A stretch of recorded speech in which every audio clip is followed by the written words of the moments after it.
Assalamualaikum warahmatullahi wabarakatuh. Perkenalkan, nama saya Ferdiansa, NIM 2030 2021 2088. Dibuatnya video ini untuk memenuhi tugas ujian akhir semester Statistik Pendidikan oleh Ibu Asih Utami SPD MPD. Baiklah, pada video kali ini saya akan menyampaikan materi tentang uji analisis hipotesis satu sampel. Uji satu sampel merupakan salah satu prosedur pengujian statistik inferensial yang digunakan untuk menguji apakah rata-rata dari data yang kita gunakan secara statistik berbeda secara signifikan bila dibandingkan dengan nilai rata-rata yang sudah diketahui berdasarkan asumsi ataupun opini.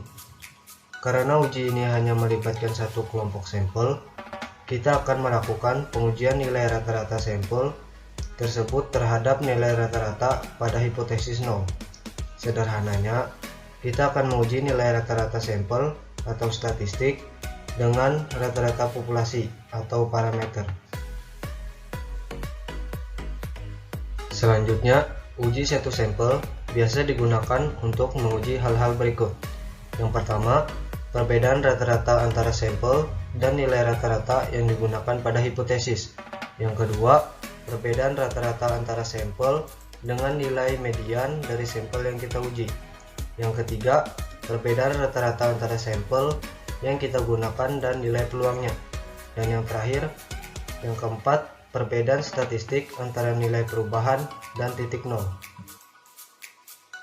Berikutnya adalah uji T1 sampel hanya bisa digunakan untuk membandingkan nilai rata-rata sampel pada satu variabel dengan nilai rata-rata yang sudah ditentukan.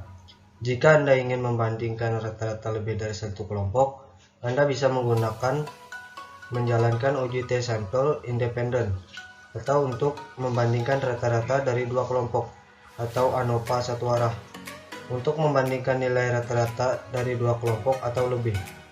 Uji T1 sampel digunakan untuk jumlah sampel kecil kurang dari 30 atau ketika parameter standar deviasi dari populasi tidak diketahui. Karena kita akan melakukan uji satu sampel atau variabel, uji T1 sampel ini tergolong ke dalam analisis univariat. Selanjutnya adalah dalam uji T1 sampel, rumus uji statistik yang digunakan adalah sebagai berikut. Dapat kalian lihat di bawah ini, rumus yang digunakan mu sama dengan rata-rata populasi atau hipotesis yang akan diuji, x bar sama dengan rata-rata sampel, n sama dengan jumlah sampel, s sama dengan standar deviasi sampel, s x bar sama dengan standar error. Berikutnya, dalam penggunaan uji T1 sampel, kriteria kondisi data yang harus dipenuhi adalah sebagai berikut. Yang pertama, jenis data yang digunakan adalah interval atau rasio.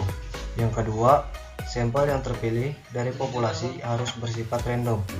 Yang ketiga, tidak terdapat data yang bersifat outlier atau ekstrem kiri atau kanan.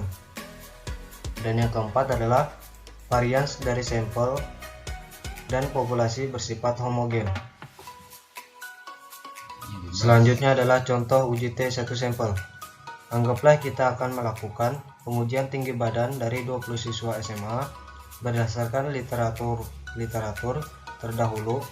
Rata-rata ideal tinggi badan siswa SMA adalah 170. Apakah hal ini terbukti secara statistik? Selanjutnya adalah yang pertama, tentukan hipotesis 0 dan hipotesis alternatif. Untuk jawaban dan cara pengerjaannya ada di bawahnya. Yang kedua, tentukan tingkat signifikansi atau alfa. Dan yang ketiga, pengujian dengan statistik uji. Yang keempat adalah penentuan apakah T0 berada dalam area penolakan atau tidak. Untuk penjelasannya dapat kalian lihat di bawah ini.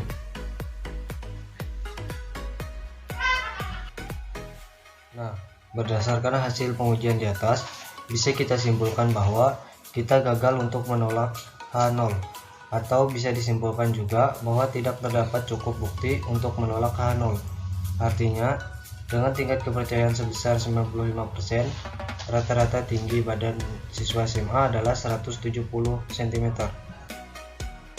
Baiklah, kesimpulan yang kita dapat dari penyampaian materi tadi adalah uji T satu sampel merupakan salah satu sarana pengujian hipotesis yang baik digunakan dalam kondisi sampel kecil. Uji ini bisa digunakan untuk mengetahui perbedaan rata-rata antara sampel dan nilai rata-rata yang digunakan pada hipotesis, atau perbedaan rata-rata antara sampel dengan nilai median dari sampel yang kita uji. Sebelum menggunakan uji T, pastikan data yang kita gunakan memiliki skala interval atau rasio. Sampel yang terpilih juga harus bersifat random atau acak. Oke, sekian penyampaian materi yang dapat saya berikan.